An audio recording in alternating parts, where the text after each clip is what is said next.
News परिवार की तरफ से आप सभी को दीपावली पर्व की शुभकामनाएं। मैं हूं प्रगति ठाकुर और आप मेरे साथ देख रहे हैं छत्तीसगढ़ और मध्य प्रदेश में तेजी से अपनी अलग पहचान बनाने वाला चैनल इंडिया टाउन न्यूज। आप सभी का स्वागत करते हुए आइए सबसे पहले डालते हैं आज की प्रमुख खबरों पर एक नजर।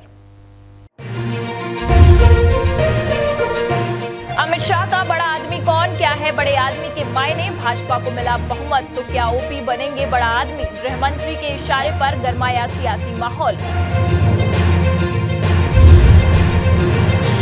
6 फीट नीचे गाड़ने तक पहुंची चुनावी राजनीति, झंडा निकालने को लेकर आखिर तरेरे रहे भाजपा कांग्रेस, धमकियों और वाद विवाद का दौर जारी, माकूल जवाब देने की सियासत। सरगुजा में गरजे रक्षा मंत्री, कांग्रेस को बताया घोटालेबाज, 30% ऊपर जाता है कमीशन, छत्तीसगढ़ में नहीं किया भूपेश सरकार ने विकास, भाजपा के लिए जनता से मांगे वोट।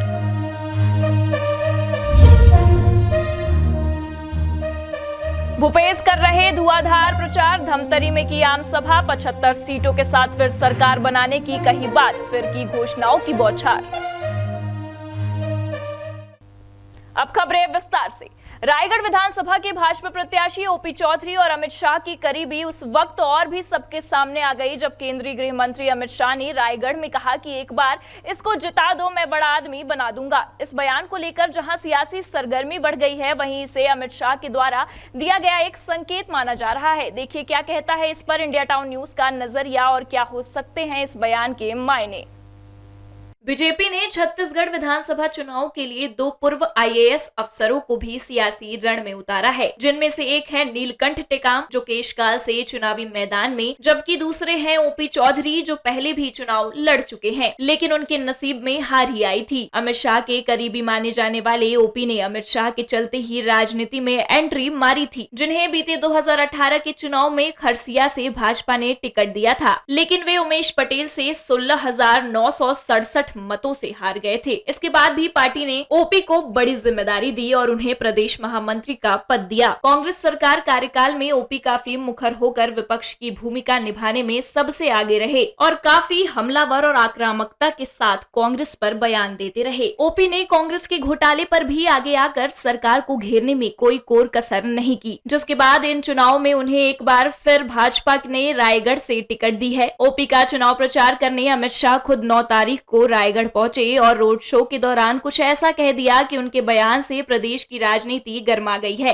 एक तरफ जहां भारतीय जनता पार्टी के सीनियर नेताओं के माथे पर चिंता की लकीरें उभर आई हैं, तो दूसरी तरफ विपक्ष से भूपेश बघेल इस पर कटाक्ष करने से नहीं चूके। दरअसल रायगढ़ में अमित शाह ने करीब 200 मीटर का रोड शो किया, जिसमें उनके साथ रथ पर ओपी भी मौजूद थे। इसी दौरान जनता से बार बार अमित शाह ने कहा कि ओपी चौधरी को वोट दे दो, मैं बड़ा आदमी बना दूंगा। मतलब साफ है कि गृह मंत्री जनता को संदेश देना चाह रहे थे कि जनता उन्हें विधायक बना दे, बाकी की बड़ा आदमी बनाने की जिम्मेदारी उनकी है। मतदान के दिन सभी लोग कमल के फूल पर वोट दीजिएगा। ये हजारों करोड़ का कपड़ा घोटाला करने वाली कक्का भूपेश की सरकार को उल्टाना है। एक बार ओपी को विधायक बनाओ, इसको बड़ा आदमी बनाने की जिम्मेदारी हमारी। अमित शाह का इशारा बड़ा आदमी को लेकर क्या था, इस पर गौर करें तो वे साफ कह सकते थे कि मंत्री बनेंगे, लेकिन उन्होंने ऐसा नहीं कहा। मतलब क्या ओपी की मंजिल इससे भी आगे है। प्रदेश में भाजपा बिना किसी सीएम चेहरे के चुनाव लड़ रही है। एक तरफ जहां भाजपा कांग्रेस सरकार पर आरोप लगाते हुए उनके द्वारा किए गए घोटालों को जनता के बीच ले जा रही है, वहीं दूसरी ओर मोदी जी का चेहरा चुनाव में सबसे ज्यादा छाया है। ऐसे में ओपी को बड़ा आदमी बनाने के मायने कहीं मुख्यमंत्री पद से तो नहीं, अब सियासी पंडित यही राय दे रहे, क्योंकि भाजपा कहीं भी पूर्व मुख्यमंत्री डॉक्टर रमन सिंह को फिर से मुख्यमंत्री बनाने की बात ही नहीं कर रही। नहीं आला नेतृत्व ने कहीं किसी सभा में रमन सिंह की ओर इशारा किया। ऐसे में भाजपा रमन सिंह के विकल्प के रूप में ओपी चौधरी को देख रही, इसमें कोई आश्चर्य भी नहीं। लेकिन यदि भाजपा को पूर्ण बहुमत मिल जाता है और ओपी मुख्यमंत्री बन जाते हैं, तो प्रदेश के उन बड़े नेताओं का क्या होगा जो खुद को मुख्यमंत्री का बड़ा दावेदार मान रहे हैं। सबसे पहले बात करें भाजपा के केंद्रीय नेतृत्व की सोच पर, तो आईएएस की नौकरी को छोड़ राजनीति में आने वाले युवा जोश जो खुद अपनी कार्य प्रणाली और सोच के चलते प्रधानमंत्री मनमोहन सिंह से पुरस्कृत हो चुके ओपी को बड़ा इनाम जरूर देना चाहेगी। ऐसे में उनसे सीनियर और पूर्व मुख्यमंत्री डॉक्टर रमन सिंह के लिए किसी मंत्री पद की बजाय पार्टी की तरफ से उन्हें विधानसभा अध्यक्ष की जिम्मेदारी से नवाजा जा सकता है। वहीं बृजमोहन अग्रवाल, राजेश मुड़त या इन्हीं पंक्ति के बड़े नेताओं को ओपी मंत्रिमंडल में फिर बड़ी जिम्मेदारी देना पार्टी के लिए सबसे बड़ी चुनौती होगी, जिससे सामंजस्य बनाया जा सके और सभी को अपने कद के अनुरूप सरकार में भागीदारी मिल सके। ओपी चौधरी जब 8 साल के थे तब उनके पिता का निधन हो गया था। ऐसे में मां ने ही उन्हें पढ़ाया लिखाया और वे आज इस मुकाम पर हैं। उन्होंने 12वीं में ही आईएएस बनने का फैसला ले लिया था। पीईटी में सिलेक्शन होने के बावजूद उसे छोड़ दिया क्योंकि वह खुद को कलेक्टर के तौर पर ही देखना चाहते थे। 23 साल की उम्र में आईएएस अधिकारी बनने और इतनी बड़ी सफलता के बावजूद वो हमेशा अपनी जमीन से जुड़े रहते हैं। यही वजह है कि अमित शाह उन्हें बड़ा आदमी बनाने का दावा और वादा जनता से कर गए। छत्तीसगढ़ के मुख्यमंत्री भूपेश बघेल कांग्रेस प्रत्याशियों के पक्ष में धुआंधार प्रचार और सभा कर रहे हैं। इसी कड़ी में प्रवास के दौरान मुख्यमंत्री धमतरी पहुंचे, जहां मुख्यमंत्री 3 विधानसभा में आयोजित चुनावी जनसभा में शामिल हुए। मुख्यमंत्री भूपेश बघेल धमतरी जिले में प्रवास के दौरान 3 विधानसभा क्षेत्र में कांग्रेस द्वारा आयोजित चुनाव जनसभा में शामिल हुए। इस दौरान मुख्यमंत्री भूपेश बघेल जनसभा को संबोधित कर प्रत्याशियों के पक्ष में जनता से मतदान के लिए आग्रह किया। पत्रकारों से चर्चा करते हुए भूपेश बघेल ने कहा कि कांग्रेस पार्टी को लोगों का भारी समर्थन मिल रहा है और इस बार 75 पार की कांग्रेस सरकार छत्तीसगढ़ में बनेगी। कांग्रेस पार्टी जिन बात पर कहे अमर नेता राहुल गांधी जी के 10 दिन के भीतर में किसान के ऋण माफी हुई, 25 रुपए क्विंटल में धान खरीदी हुई, 4000 प्रति मानक बोरा के दर से तेंदुपत्ता की खरीदी हुई, बिजली बिल आधा हुई। ये 4 गारंटी तुम्हारा देरी से राहुल जी है। धमतरी से इंडिया टाउन न्यूज के लिए जयलाल प्रजापति की रिपोर्ट। खाद्य मंत्री अमरजीत भगत के चुनाव क्षेत्र में भाजपा अपने उम्मीदवार की जीत सुनिश्चित करने एड़ी चोटी का जोर लगा रही है। सेना की नौकरी छोड़ राजनीति में आए राजकुमार टोप्पो इस बार अमरजीत भगत के खिलाफ चुनावी मैदान में हैं और उन्हें कड़ी टक्कर दे रहे हैं। सीतापुर विधानसभा सीट एक ऐसी सीट है जिस पर 1952 के पहले चुनाव से लेकर आज तक कभी भी भाजपा ने जीत का स्वाद नहीं चखा। यही वजह है कि इस विधानसभा क्षेत्र में भाजपा लोगों को लुभाने हर संभव प्रयास में जुटी हुई है। इसी कड़ी में भाजपा के दिग्गज नेता और केंद्रीय मंत्री राजनाथ सिंह ने सीतापुर में एक चुनाव आमसभा को संबोधित किया। केंद्रीय मंत्री ने जनसभा को संबोधित करते हुए कहा कि रामकुमार टोप्पो को बोलते हुए पहली बार देखा और विश्वास दिलाता हूं कि वह आपकी समस्याओं को विधानसभा में प्रभावी आवाज दिलाने का काम करेंगे। पहले चरण के चुनाव में साफ हो गया है कि भाजपा आवत है और कांग्रेस जावत है। उन्होंने सत्तारूढ़ कांग्रेस पर आरोप लगाते हुए कहा कि कांग्रेस की सरकार बनते ही छत्तीसगढ़ में कानून व्यवस्था खत्म हो गई। भूपेश बघेल के मुख्यमंत्री बनने के बाद 30% सीधा ऊपर जाता है। ऐसी भूखी भ्रष्टाचार सरकार आपने नहीं देखी होगी। महादेव ने भी तय कर लिया है कि भाजपा की भी सरकार आनी चाहिए। कांग्रेस का रिपोर्ट कार्ड है 0 सन्नाटा। ये पूरी तरह से 0 है, फिर भी कांग्रेस कहती है कि हम हीरो हैं। बहनों भाइयों, 7 नवंबर को पहले चरण का मतदान संपन्न हुआ है। सारी सर्वेक्षण एजेंसियां यह दावा कर रही हैं कि पहले चरण के जो मतदान हुए हैं उसमें सबसे आगे यदि कोई पार्टी निकल चुकी है तो हमारी आपकी पार्टी है भारतीय जनता पार्टी। अब यह साफ हो गया है कि भाजपा आवत है और कांग्रेस जावत है। कांग्रेस सरकार पर राजनाथ सिंह ने कई घोटालों के आरोप लगाए। उन्होंने कहा कि पीएससी में नाते रिश्तेदार को रख लिया गया। यह भ्रष्टाचार नहीं तो क्या है? हम पीएससी के घोटालों की जांच करवाएंगे। कांग्रेस का पसंदीदा घोटाला है कोयला घोटाला। पहले भी जब कांग्रेस की सरकार थी तब भी कोयला घोटाला हुआ था। सारी दुनिया में मोदी जी के आने के बाद भारत की प्रतिष्ठा बढ़ी है। अब भारत को गंभीरता से सुना जाता है। प्रधानमंत्री ने देश के लिए बहुत सारी योजनाओं को लागू किया, लेकिन छत्तीसगढ़ में नहीं किया गया। 18 लाख घरों को बनाने की योजना थी, लेकिन यहाँ की सरकार ने 16 लाख घरों को बनाने नहीं दिया। इंडिया टाउन न्यूज के लिए सरगुजा से प्रदीप मिश्रा। छत्तीसगढ़ विधानसभा चुनाव के दूसरे चरण मतदान के लिए महज कुछ दिन बचे हैं। ऐसे में सभी उम्मीदवार सघन जनसंपर्क अभियान में जुटे हुए हैं। उत्तर छत्तीसगढ़ सरगुजा की सबसे चर्चित सीट सीतापुर से खाद्य मंत्री अमरजीत भगत 5वीं बार चुनावी मैदान में है। खाद्य मंत्री भगत के पास राजनीति का एक लंबा तजुर्बा है और क्षेत्र में उनकी मजबूत पकड़ मानी जाती है। अमरजीत भगत ने चुनाव प्रचार के दौरान पत्रकारों से चर्चा करते हुए कहा कि 5वीं बार अपनी जीत को लेकर आश्वस्त हूं। अपने जाने पहचाने अंदाज में कहा कि चुनाव एक त्योहार है और वह इस त्योहार में सभी मतदाताओं की भागीदारी सुनिश्चित करने का न्योता देने घर घर जा रहे हैं। केंद्रीय मंत्री राजनाथ सिंह की चुनावी रैली के बारे में चर्चा करते हुए कहा कि राजनाथ सिंह को पार्टी में काम करने की छूट नहीं है। राजनाथ सिंह को कुछ भी बोलने या करने से पहले नरेंद्र मोदी की अनुमति लेनी पड़ती है। उन्होंने कहा कि राजनाथ सिंह अपनी ड्यूटी बजाने आए थे और उनकी जनसभा से हमें कोई फर्क नहीं पड़ता। 100% आश्वस्त हैं और ये तो त्योहार है, हर गांव में जाना है, न्योता देना है। जिस गांव में नहीं जाएंगे तो लोग बोलेंगे कि नहीं आई, है ना। वो उस गांव का सम्मान है जहां जा रहे हैं। नहीं तो जनसंपर्क और दौरा तो इतने बार हो गया है, उसकी ज़रूरत भी नहीं थी। लेकिन ये चुनाव के समय गांव का सम्मान है कि हमारे गांव आए थे। लोग आते हैं, लोग जाते हैं, पार्टी का ड्यूटी है, ड्यूटी बजाते हैं। राजनाथ सिंह जी भी उसी तारतम्य में यहाँ आए थे।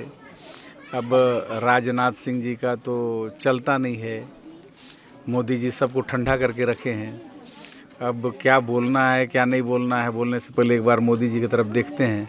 अगर मोदी जी थोड़ा सा आंख बड़ा कर दिए तो सबको बोलती बंद हो जाती है। तो ये तो भाजपा का स्थिति है। इस बार का जो घोषणा पत्र आया है उससे और भी लोगों को उम्मीद बढ़ी है कि कांग्रेस सरकार आएगी तो हमारी जो दिक्कत है, परेशानी हो कम होगी। खाद्य मंत्री ने कहा कि कांग्रेस सरकार ने 5 साल में जो काम किए हैं उससे कांग्रेस के प्रति लोगों का भरोसा बढ़ा है। इस बार के चुनावी घोषणा पत्र से लोगों में उम्मीदें बढ़ी हैं और लोगों के लिए कर्ज माफी, गैस सिलेंडर में सब्सिडी और धान के एमएसपी में बढ़ोतरी जैसे वादों की वजह से कांग्रेस को इस बार के चुनाव में बड़ा फायदा मिलेगा। इंडिया टाउन न्यूज के लिए सरगुजा से प्रदीप मिश्रा। अब वक्त हो चला है एक ब्रेक का। ब्रेक के बाद देखेंगे देश प्रदेश से जुड़ी कुछ और खबरें।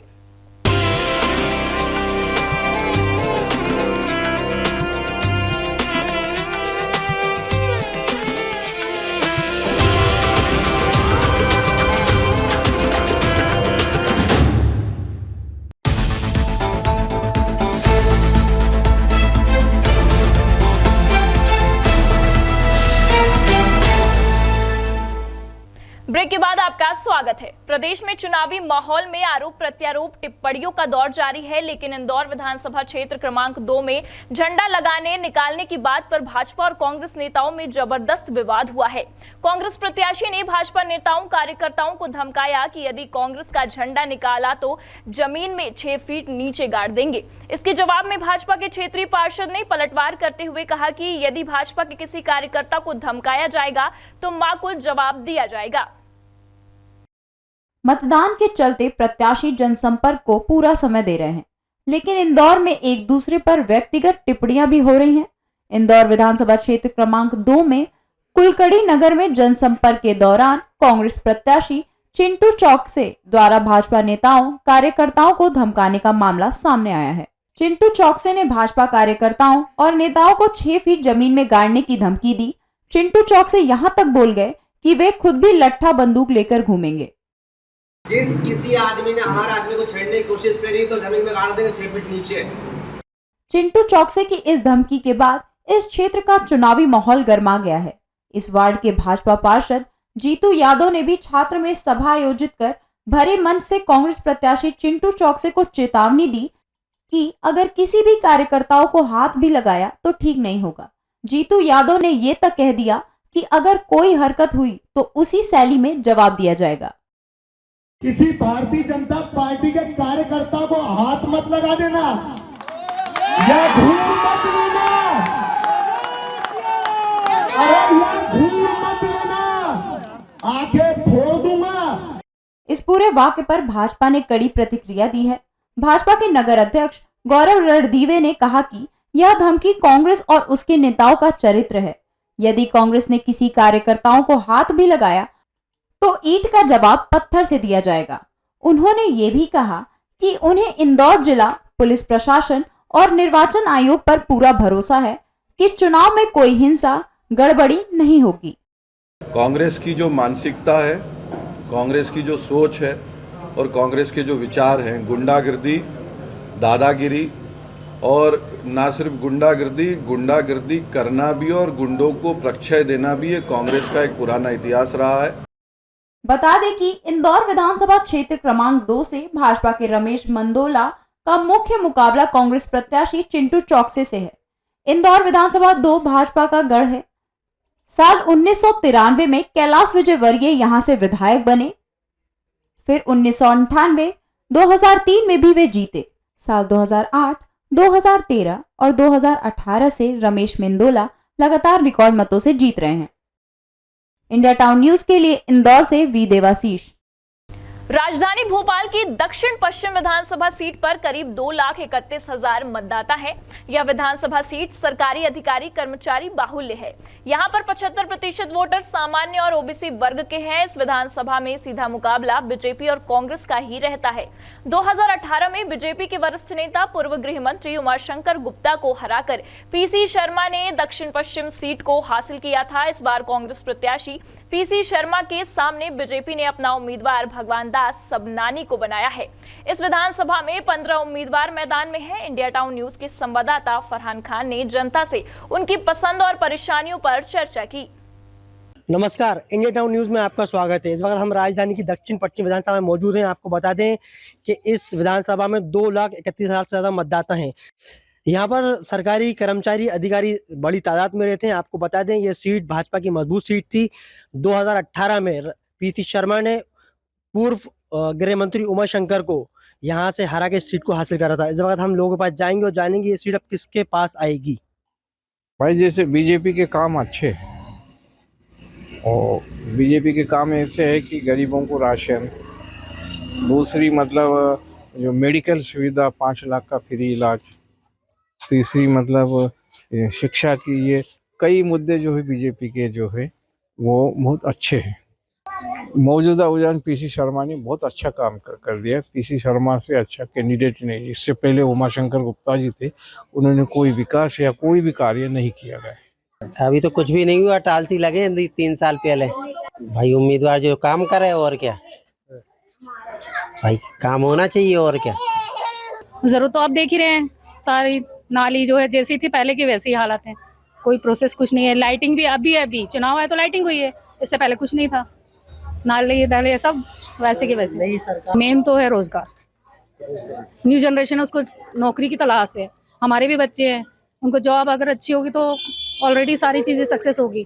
जब जॉब ही ना हो तो क्या है, ये भी तो जरूरी है ना। मेन तो इंसान का रोजगार है। अगर रोजगार है तो सब कुछ है, बगैर रोजगार के कुछ नहीं है। रोजगार क्यों, हर चीज के लिए है ना। रोजगार भी है इंसान किस लिए, अगर उसको सक्सेसफुल नहीं मिलेगा, बच्चे की लाइफ नहीं बनेगी तो क्या मतलब है ऐसे सरकार का।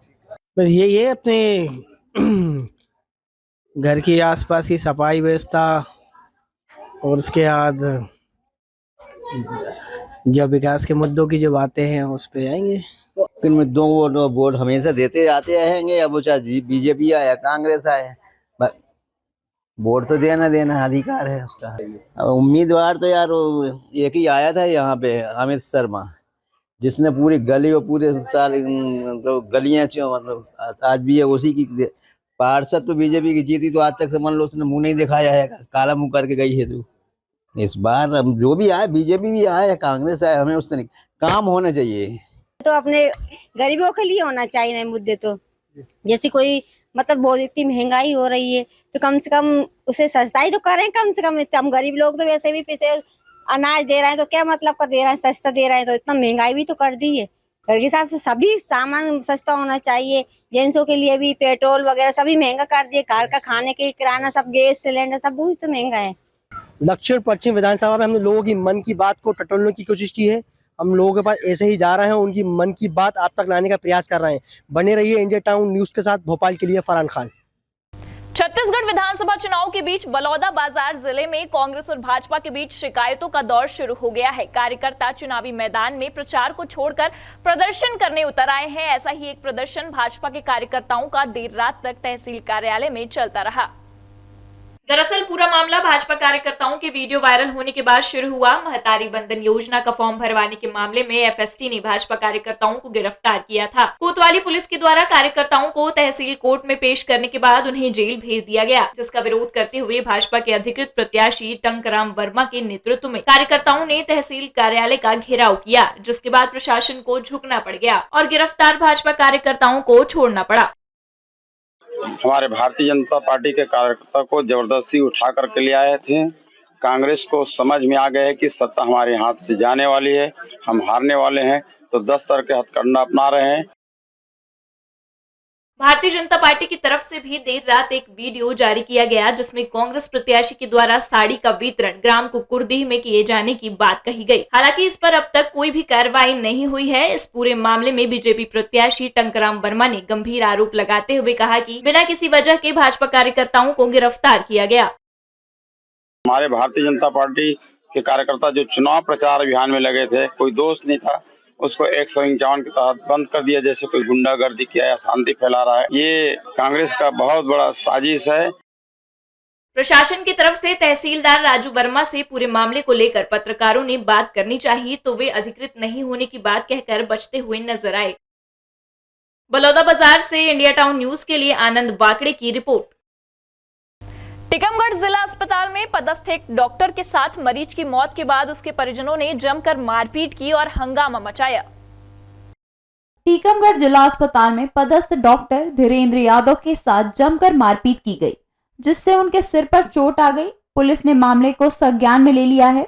मिली जानकारी के अनुसार टीकमगढ़ शहर की अनीता प्रजापति की हालत काफी सीरियस थी, जिससे उनके परिजनों ने रात में जिला अस्पताल में भर्ती करवाया था, जिसे देखकर डॉक्टर धीरेन्द्र ने उनको बाहर ले जाने को कहा था और रात में रेफर भी कर दिया था। मगर सुबह अनीता प्रजापति की मौत हो गई, जिससे गुस्साए परिजनों ने हंगामा कर डॉक्टर धीरेन्द्र यादव के साथ मारपीट कर दी, जिसके बाद सभी डॉक्टरों ने मिलकर पुलिस में शिकायत दर्ज कराई है। कुछ नहीं, एक मरीज रात में भर्ती हुआ था इमरजेंसी में, उसकी थोड़ा सा सीरियस तो उसके बताया, तो उसके परिजनों द्वारा मारपीट करी। तो अभी आप आवेदन देने कहाँ गए थे? कोतवाली। सर आपकी नाइट ड्यूटी थी और उन लोगों ने मारपीट करी, तो क्या पहचान हो पाई हम लोगों की? हाँ, उनको पहचान लिया गया है। उनका मरीज सीरियस है, उनको बता दिया गया था, उनको रेफर पर्चा भी दे दिया गया था आगे इलाज के लिए, लेकिन वो जा नहीं रहे थे। वो उनके द्वारा बाकी उनकी पेशेंट की हालत सीरियस हो गई थी पहले से। कितने लोग थे सर वो लोग? कितने लोग थे मारपीट? 8-10 लोग। मरीज का क्या नाम था? मरीज का अनीता प्रजापति का। इंडिया टाउन न्यूज के लिए टीकमगढ़ से सूर्य प्रकाश गोस्वामी।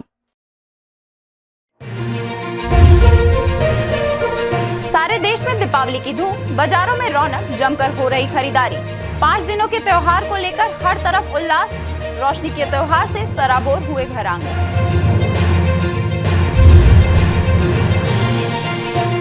इंदौर में बनी रिकॉर्ड वाली रंगोली, शिखा शर्मा के नाम एक और वर्ल्ड रिकॉर्ड। कैलाश विजयवर्गीय को किया समर्पित। पीएम मोदी भी देखेंगे इंदौर की बेटी की कलाकारी।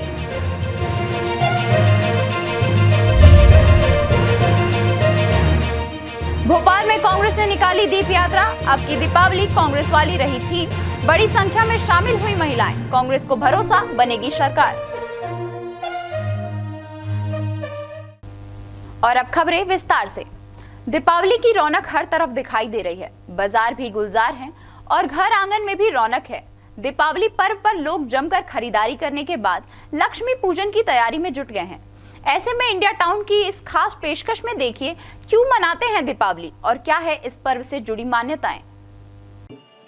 नमस्कार, मैं हूँ स्मिता जोसेफ और आप देख रहे हैं इंडिया टाउन न्यूज और हम मना रहे हैं दीपावली का त्योहार। दीपावली यानी रौनक, पकवान, मुस्कुराहट, खुशियाँ, साफ सफाई, रंगोली और दियों का त्योहार। क्या आपने कभी सोचा है कि हम ये खूबसूरत त्योहार क्यों मनाते हैं? कभी सोचा है कि इस पावन पर्व की शुरुआत कब हुई? आइए उन पौराणिक कहानियों के बारे में जानते हैं। रामायण में बताया गया है कि भगवान श्री राम जब लंका के राजा रावण का वध कर पत्नी सीता और भाई लक्ष्मण के साथ अयोध्या वापस लौटे तो उस दिन पूरी अयोध्या नगरी दीपों से जगमगा रही थी। भगवान राम के 14 वर्षों के वनवास के बाद अयोध्या आगमन पर दिवाली मनाई गई थी। हर नगर, हर गांव में दीप जलाए गए थे।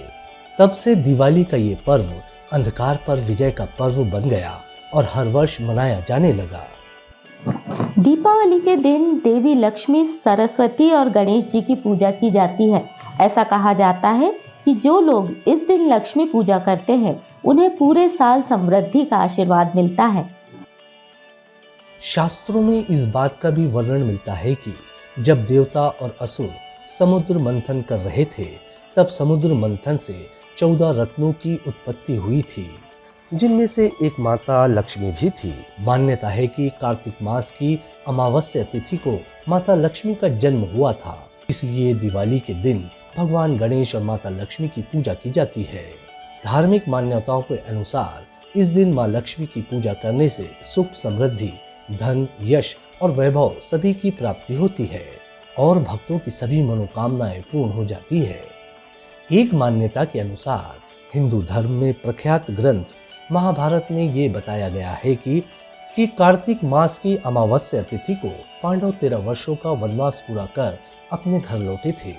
बता दें कि कौरवों ने उन्हें शतरंज में हराकर 13 वर्ष तक वनवास का दंड दिया था। तब उनके घर आगमन की खुशी में नगरवासियों ने दीपों के साथ उनका स्वागत किया था। मान्यता है कि तब से ही दिवाली पर्व मनाया जाता है। दीपावली पर्व को लेकर बाजारों में रौनक है। शहर की मुख्य सड़कों पर सजावट और त्योहार के मौके पर खरीदे जाने वाले सामान की दुकानें सज गई है। उपहार स्वरूप दिए जाने वाले सामान में इस बार प्लास्टिक व मिट्टी के बने सामानों को तवज्जो दी जा रही है। वहीं पर्व को लेकर युवाओं में भी उत्साह है। कपड़े की दुकानों पर युवाओं की भीड़ ज्यादा होने लगी है। कोरोना के बाद इस साल मार्केट में इस तरह की भीड़ दिख रही है। वहीं लोगों में भी खासा उत्साह देखा जा रहा है। बहुत अच्छा लग रहा है सबको, मतलब कोविड के बाद मतलब इस बार में मार्केट में बहुत उत्साह नजर आ रहा है लोगों में, सब प्रकार से, चाहे आप किसी भी वे में ले लीजिए, कपड़ों को लेके, रंगोली को लेके, तोरण को लेके, मतलब बहुत अच्छा लग रहा है कि अब हम सब मतलब मिलजुल के अच्छे से फेस्टिवल मना। मार्केट तो जैसा लग रहा है उससे ज़्यादा अच्छा लग रहा है। दिवाली का समय है तो रौनक तो ऑब्वियसली हर जगह होती है, तो मार्केट में भी बहुत ज़्यादा रौनक है और बहुत ही अच्छा लग रहा है। और दिवाली एक ऐसा पर्व है जो हिंदुओं के लिए सबसे बड़ा त्यौहार है।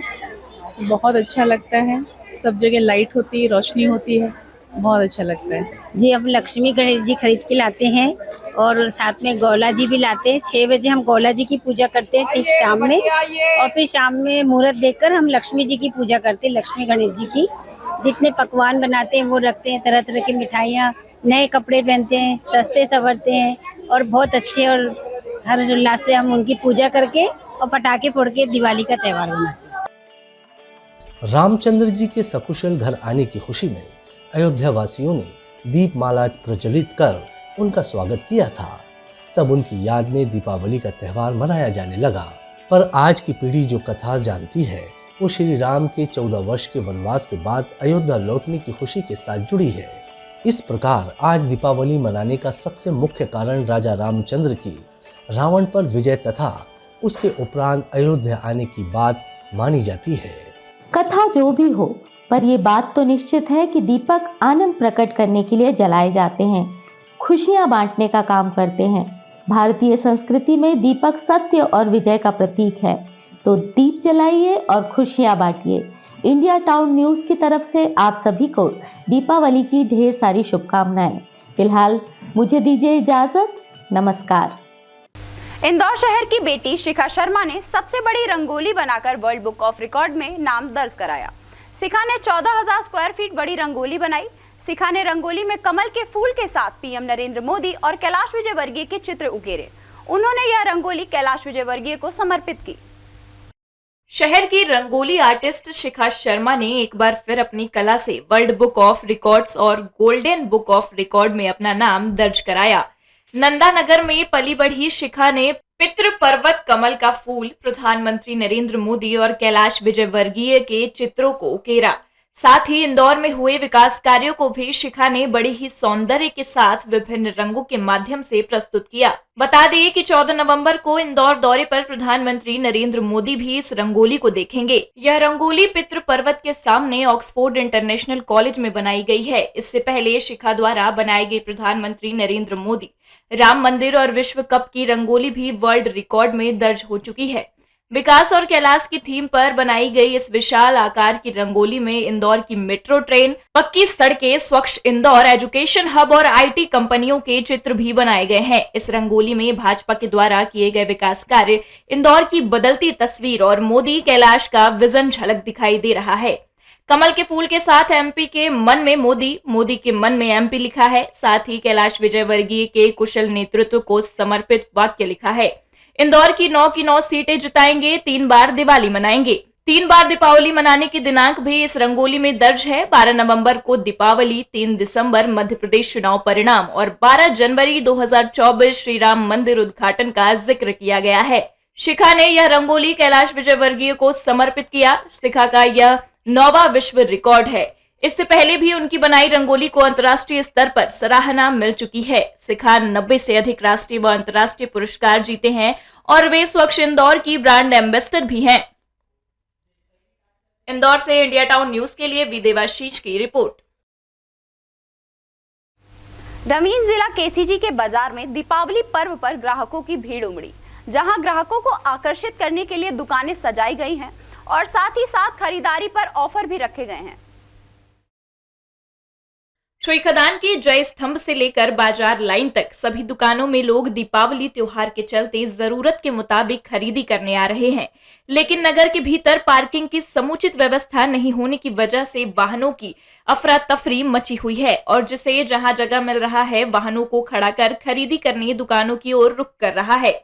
तो वहीं व्यापारी भी इस सीजन अच्छा व्यवसाय होने की उम्मीदें जता रहे हैं। पंच पर्व की श्रृंखला प्रारंभ होते ही लोग श्रद्धा, भक्ति एवं उल्लास के साथ पर्व के आनंद में डूबे हुए हैं। सभी में पब्लिक में काफी उत्साह का माहौल देखा जा रहा है, काफी भीड़ है मार्केट में, फिर भी अपने अपने ढंग से सब अपना व्यवसाय चला रहे हैं। सभी प्रकार के ग्राहक आए हैं, दूर दूर से आए हैं, सब खरीदने जंगल से आते हैं, सालेवारा बकरकट्टा तरफ से आए हुए हैं यहाँ। और छत्तीसगढ़ में खासकर विशेषकर मनाया जाता है पंच महोत्सव का त्यौहार। अभी तक तो ठीक है जी, ग्राहकी वगैरह सब ठीक है। अभी किसान लोग भी फ्री हुए हैं, अब अभी किसानी वाला काम चल रहा है करके हाफ डे आते हैं और कल भी अच्छा खासा भीड़ रहेगा, अंदेशा है अभी। ठीक है। आपका दुकान ऊपर में? ऊपर में भी है, नीचे भी है। नीचे भी कैसा स्थिति? ठीक है। नीचे भी अच्छा है। नीचे जो है अभी तो आप देख ही सकते हो, अभी माहौल सही है अभी। हाँ, 5 दिनों तक चलने वाला महापर्व महालक्ष्मी पूजा दीपावली को लेकर काफी भीड़ देखी जा रही है। बाजारों में रौनक बढ़ गई है। किसान भी किसी कार्य को शिथिलता देकर आज बाजार से रुके हुए हैं। यहाँ पर बाजार जय स्तंभ चौक से बाजार लाइन तक वाहनों के लिए कोई पार्किंग व्यवस्था नहीं है। लोग वाहनों को जहाँ जगह रख रहे हैं, बाजार के अंदर भी वाहनों को लाया जा रहा है। और सबसे बड़ी बात है कि यहाँ जो जितने दुकान, जैसे इलेक्ट्रॉनिक दुकान है, बर्तन दुकान है, ज्वेलरी दुकान है आदि, सभी जगहों पे ग्राहकों की भीड़ देखी जा रही है। और ये 5 दिन तक चलने वाला पर्व काफी आनंद और सदा और उल्लासमय के साथ मनाया जाएगा। इंडिया टाउन न्यूज के लिए करण सिंह ठाकुर, श्रीखदान। मध्य प्रदेश में होने वाले विधानसभा चुनाव काफी रोमांचक मोड़ पर आ गया है, जहां भाजपा और कांग्रेस ने अपने अपने घोषणा पत्र जारी कर दिए हैं। वहीं भाजपा के घोषणा पत्र पर कमलनाथ ने कटाक्ष किया है। मध्य प्रदेश में होने वाले विधानसभा चुनाव में राजनीतिक पार्टियों के द्वारा वोटरों को लुभाने के लिए कई प्रयास किए जा रहे हैं। वहीं भाजपा और कांग्रेस के द्वारा विधानसभा चुनाव के लिए घोषणा पत्र जारी कर दिया गया है, जिसके बाद आरोप प्रत्यारोप और तेज हो गए हैं। दोनों ही पार्टियां अपने घोषणा पत्र को दूसरे से बेहतर बता रही हैं। भाजपा के घोषणा पत्र पर पूर्व मुख्यमंत्री कमलनाथ ने कटाक्ष करते हुए कहा कि यह घोषणा पत्र नहीं बल्कि नकल पत्र है। और ये आज घोषणा पत्र, ये घोषणा पत्र नहीं है, तो नकल पत्र है। हमारी नकल कर ली, घोषणा बना दिया चुनाव के 4 दिन पहले, ताकि लोगों को मूर्ख बनाओ। पूर्व मंत्री कमलनाथ ने कहा कि मध्य प्रदेश में बेरोजगार युवकों की संख्या काफी है। मध्य प्रदेश का भविष्य उज्जवल बनाने के लिए रोजगार के अवसर पैदा करने होंगे, तभी मध्य प्रदेश विकास की ओर बढ़ेगा। कमलनाथ ने अपनी सरकार में किए हुए विकास कार्य को गिनाया। साथ ही कहा कि पहले मध्य प्रदेश में छिंदवाड़ा की पहचान नागपुर वाले छिंदवाड़ा के रूप में की जाती थी, परंतु अब पूरे भारत में छिंदवाड़ा जिला सभी जानते हैं। पहले 42 साल पहले अगर भोपाल में किसी से बात करते थे छिंदवाड़ा की, कहते छिंदवाड़ा कौन सा छिंदवाड़ा, वो नागपुर वाला। आज छिंदवाड़ा की अपनी पहचान है। आप जहाँ भी जाए, कहीं भी जाए, आप छाती ठोक के कह सकते हो हम छिंदवाड़ा के हैं। सही बात है। छिंदवाड़ा से इंडिया टाउन न्यूज के लिए नागेंद्र सिंह शक्रवार की रिपोर्ट। अब वक्त हो चला है एक ब्रेक का। ब्रेक के बाद देखेंगे देश प्रदेश से जुड़ी कुछ और भी खबरें।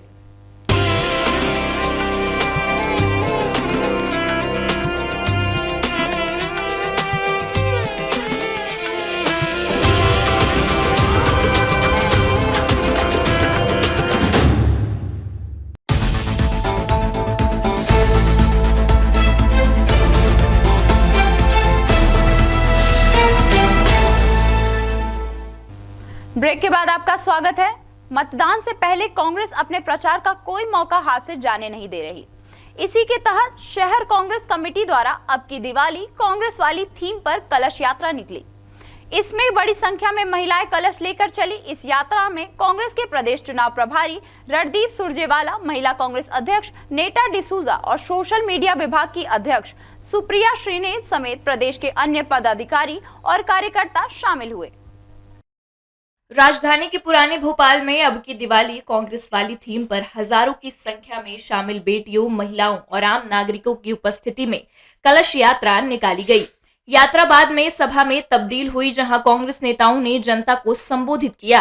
कांग्रेस कमेटी के महासचिव और मध्य प्रदेश प्रभारी रणदीप सिंह सुरजेवाला ने कहा कि मध्य प्रदेश की 8.5 करोड़ जनता कह रही है कि फिर से कांग्रेस की सरकार मध्य प्रदेश में आएगी। समूचा मध्य प्रदेश कह रहा है कि अब की दिवाली कांग्रेस वाली। हर घर में उम्मीद की एक रोशनी जगमगा रही है। उन्होंने कहा कि मध्य प्रदेश के लोग इस बार कांग्रेस की भावी सरकार बनने की प्रतीक्षा दुगनी उत्साह के साथ कर रहे हैं। अब की दीपावली किसान वाली, किसान के चेहरे पर अद्भुत चमक दिखाई दे रही है। ये जो दिवाली है ये कांग्रेस वाली है, ये खुशहाली लाएगी, ये महिलाओं के सशक्तिकरण, उनकी सुरक्षा, उनके सामर्थ्य के लिए है। कांग्रेस ने जो वादे किए, जो हमारे वचन है, वो इस प्रदेश के हर वर्ग, महिलाओं, पुरुषों, बेरोजगार युवाओं, बच्चों, सबकी खुशहाली के लिए है। और खास तौर से महिलाओं के लिए हमारा जो वचन है 1500 रुपए महीना, 500 का गैस सिलेंडर, 2,51,000 हम देंगे महिलाओं को पैदाइश से लेकर विवाह तक, विवाह पर 1,01,000, बच्चियों के लिए पढ़ो और पढ़ाओ योजना। ये सारी चीजें महिलाओं को सुरक्षित रखेंगी, उनको सशक्त बनाएंगी, आधी आबादी को उनको पूरा हक देंगी। जब बेटी पैदा होगी तो 2,51,000 का शगन देंगे। जब बेटी स्कूल जाएगी तो कांग्रेस की अगली सरकार 500 रुपया से 1,500 रुपया हर माह बच्चों को देगी, बिटियाओं को देगी। जब बिटिया की शादी होगी तो 1,01,000 रुपया शगन की राशि देंगे। जब बिटिया गृहस्थी बसाएगी तो उसे 1,500 रुपये माह देंगे। भारी बीमारी हो जाए तो परिवार को 25 लाख का बीमा और 10 लाख का एक्सीडेंट बीमा देंगे। और जब वो वृद्धावस्था में जाएगी तो 1,200 रुपये की मासिक पेंशन देंगे। इसीलिए हमने कहा अब की दिवाली कांग्रेस वाली, बेटियों के लिए खुशहाली। भोपाल से इंडिया टाउन न्यूज के लिए फरहान खान की रिपोर्ट। सागर में कमलनाथ जमकर गरजे। पूर्व मुख्यमंत्री ने कहा, कल के बाद परसों भी आएगा, चिंता मत कीजिए, सबके साथ न्याय होगा। कमलनाथ यहां कांग्रेस प्रत्याशियों के लिए जनता से वोट मांगने पहुंचे थे। मध्य प्रदेश में विधानसभा चुनाव के प्रचार के लिए एक हफ्ते से भी कम समय बचा हुआ है। इसके पहले राजनीतिक दल जनसंपर्क और ज्यादा से ज्यादा जनसभाओं को करने में जुटे हुए हैं। इसी बीच सागर जिले से कटरा बाजार स्थित कीर्ति स्तंभ के पास कांग्रेस प्रदेश अध्यक्ष और पूर्व मुख्यमंत्री कमलनाथ ने सागर से कांग्रेस प्रत्याशी निधि जैन के समर्थन में आम सभा को संबोधित किया। कमलनाथ ने जनसभा को संबोधित करते हुए कहा कि आपका वोट कांग्रेस या निधि के लिए नहीं बल्कि सागर के भविष्य के लिए होगा। आपका विधायक निधि जैन नहीं कमलनाथ बनेंगे। कमलनाथ ने कहा कि पुलिस, पैसा और प्रशासन का दुरुपयोग किया जा रहा है। कल के बाद परसों भी आता है, परसों दूर नहीं है। कैसे इन सब से हिसाब लेना है कमलनाथ लेंगे। चिंता मत करिएगा, हम सबको न्याय दिलवाएंगे। आज मध्य प्रदेश की पहचान क्या है? मध्य प्रदेश की पहचान भ्रष्टाचार से। आप सब बैठे हैं, आप भ्रष्टाचार के शिकार हैं या भ्रष्टाचार के गवाह हैं। ये आज भ्रष्टाचार ऊपर से लेके नीचे तक, नीचे से ऊपर तक, दाएं बाएं ऊपर नीचे, भ्रष्टाचार और भ्रष्टाचार। मध्य प्रदेश की पहचान क्या बनेगी? आज चौपट प्रदेश, सबको चौपट। 17 तारीख को जो बटन दबाएंगे, आप केवल निधि या कांग्रेस का बटन नहीं दबाएंगे, आप सच्चाई का बटन दबाएंगे। और सच्चाई का बटन ही से हमारे प्रदेश का भविष्य सुरक्षित रहा है। सागर से इंडिया टाउन न्यूज के लिए सतीश सेन की रिपोर्ट। कांग्रेस प्रत्याशी विपिन वानखेड़े के चुनाव प्रचार में ऑल इंडिया कांग्रेस मॉनिटरिंग विभाग राष्ट्रीय वाइस चेयरमैन और मध्य प्रदेश के प्रभारी शाहनवाज शेख के साथ मध्य प्रदेश स्टेट कोऑर्डिनेटर राहिल खान का मध्य प्रदेश दौरा हुआ। ये आगर मालवा पहुंचे थे। ऑल इंडिया कांग्रेस माइनॉरिटी विभाग के नेशनल वाइस चेयरमैन और मध्य प्रदेश के प्रभारी शाहनवाज शेख के साथ मध्य प्रदेश स्टेट कोऑर्डिनेटर राहिल खान विधानसभा आगर पहुंचे, जहां इन्होंने आगर शहर और ग्रामीण क्षेत्रों में नागरिकों और मतदाताओं से रूबरू होकर मतदाताओं का रुझान जाना, साथ ही अल्पसंख्यक समाज सहित अन्य नेताओं व कार्यकर्ताओं की बैठक लेकर सभी से कांग्रेस प्रत्याशी विपिन वानखेड़े को जिताने और कांग्रेस के हाथ मजबूत करने की बात कही। बहुत अच्छा उत्साह है, लोग ये देख रहे हैं कि सरकार बनने जा रही है मध्य प्रदेश में और विपिन वानखेड़े बाई इलेक्शन में बहुत अच्छी तरह से जीते, लोगों से प्यार से मिलते हैं, लोग उनको चाहते हैं। मैं समझता हूं कि वो बहुत भारी बहुमत से इस बार चुनाव जीत रहे हैं और जो मुद्दे हैं यहाँ के ज़्यादातर सब मुद्दों पर उन्होंने काम किया। 15 महीने की सरकार में भी उस समय वो चुनाव नहीं जीत पाए थे, लेकिन उस समय भी वो लगातार, लोगों का ये कहना है कि चुनाव हारने के बाद भी वो हमारे बीच में रहे, बाई इलेक्शन का चुनाव जीतने के बाद लगातार हमारे साथ संपर्क में रहे, लोग उनके काम से खुश है। आगर के सभी कांग्रेसी नेताओं ने शेख को आश्वस्त किया कि हम सब एकजुट होकर कांग्रेस को जिताएंगे। आगर मालवा से इंडिया टाउन न्यूज के लिए नजीर अहमद की रिपोर्ट। इंदौर की एमजी रोड पुलिस ने कारोबारी के घर हुई चोरी का खुलासा करते हुए राजस्थान के उदयपुर से 3 आरोपियों को गिरफ्तार किया है। पकड़े गए आरोपियों के कब्जे से 30 लाख का चोरी किया गया, माल और 4 लाख रुपए नकदी जब्त हुए हैं। काछी मोहल्ला में रहने वाले कारोबारी शिवम वागले के घर पूर्व में नौकरी करने वाले नौकर ने अपने भाई और एक अन्य साथी के साथ मिलकर 35 लाख रुपए कीमत के जेवरात और 4 लाख नकदी चोरी की। वारदात करने के बाद ये आरोपी राजस्थान के उदयपुर भाग निकले थे। कारोबारी ने नौकर पर शंका जाहिर की थी। पुलिस ने उदयपुर से आरोपी नौकर नरेश और उसके 2 साथियों को गिरफ्तार किया। एमजी रोड थाना क्षेत्र में 2 तारीख की रात में घर में नकबजनी हुई थी, जिसमें लगभग 32-33 लाख रुपए के ज्वेलरी थी और 4-5 लाख रुपए उनके नगद थे। तो जो फरियादी हैं उन्होंने जब थाने में रिपोर्ट करी तो इसको सभी ने गंभीरता से लिया। हमारे जो एडिशनल एसपी साहब हैं, एसीपी साहब हैं और थाना प्रभारी हैं, इन्होंने टीम फॉर्म की। बता दें कि कारोबारी शिवम वागले ने कुछ दिनों पहले ही नरेश को नौकरी पर रखा था, लेकिन उसने यहाँ कारोबारी के यहाँ की शान और शौकत देखी तो उसके मन में लालच आ गया। उसने अपने गांव से भाई और एक अन्य साथी को इंदौर बुलाया और फिर चोरी की घटना को अंजाम दिया। तीनों ने मिलकर पूरे घर के अंदर अलमारियों में रखा लाखों का माल और नकदी चोरी किया और रातों रात भाग निकले थे। और सूचना संकलन किया, जो इनके यहाँ कुछ दिनों पहले नौकर आया था उसके बारे में छानबीन की। जब जानकारी ली तो पता चला कि वो राजस्थान का निवासी उदयपुर जिले का। तुरंत ही एक टीम रवाना हुई, वहां उसके बारे में जानकारी ली, उसको गिरफ्तार किया। उसके द्वारा अपने अन्य सहयोगियों के नाम बताए गए, आरोपियों को गिरफ्तार करके और जो माल गया था चोरी का, आभूषण गए थे, कैश गए थे, उनकी जब्ती की और 3 आरोपियों को इसमें गिरफ्तार किया गया है। चोरी की घटना का खुलासा करने के बाद पुलिस ने कारोबारी शिवम वागले को भी माल की तस्दीक के लिए बुलाया। कारोबारी ने चोरों को पकड़ने के लिए पुलिस का धन्यवाद किया। उन्होंने पुलिस वेलफेयर फंड में अंशदान देने की बात कही। हमारा पुराना पुश्तैनी घर है, वहाँ पे रात को चोरी हुई। चोर ऊपर के छत से उतर के नीचे आया और वो लड़का अलमारी बंद करके गया था। हमको करीब 8:30 बजे मालूम पड़ा। वैसे मैं दौड़ते पुलिस स्टेशन गया और 20 मिनट के अंदर पूरी पुलिस, टीआई साहब, सारे लोग मेरे यहाँ पे आए और इमीडिएटली एक्शन ली। और मैं व्यक्तिगत तौर पे पुलिस डिपार्टमेंट का कृतज्ञ हूँ। मैं व्यक्तिगत तौर पे पूरे पुलिस डिपार्टमेंट का कृतज्ञ हूँ। फिलहाल एमजी रोड पुलिस ने तीनों आरोपियों को रिमांड पर लेकर आगे की पूछताछ कर रही है। पुलिस को अंदेशा है कि चोरी की अन्य घटनाओं का भी खुलासा हो सकता है। इंदौर से इंडिया टाउन न्यूज के लिए विदेवाशीष की रिपोर्ट। ये थी अब तक की खबरें। हमारी फटाफट खबरों का बुलेटिन और सभी खबरें विस्तार से देखने के लिए आप जुड़े रहिए इंडिया टाउन न्यूज के साथ।